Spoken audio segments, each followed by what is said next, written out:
Yeah, I know Orville. I had worked with him in the past. I don't know whether I actually heard a plan yesterday from Mark Zuckerberg. What I heard was a set of aspirations and a desire to earn back the trust of his users.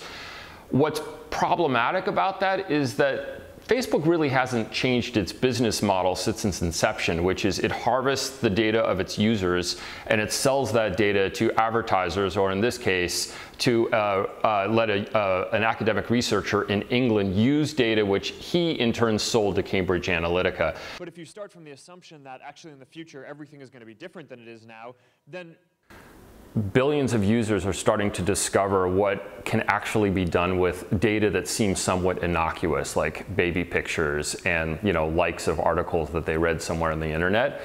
Then being proficient in technology and knowing some basic things about how to use computers. This thing that he started in his dorm room at Harvard, which was really, probably at the time was a purely social experiment, has now become deeply political. And I don't think that Facebook leaders truly appreciate the ways in which that platform can be used and abused by folks who are not just interested in sharing cat photos.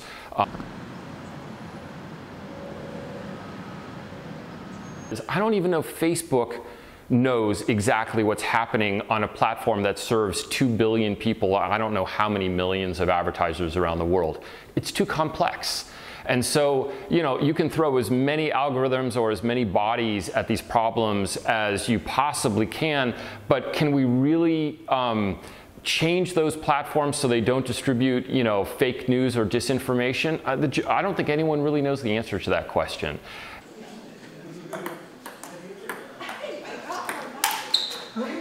But I think it's going to be hard to get people to actually abandon that platform, in part because, remember, the business model is stay addicted to the platform, give us as much data as you possibly can, let us sell that data to the advertisers pay us money, which allows you to give you lots of really cool free technology services. So it's addictive. It's really hard to wean yourself from that kind of technology.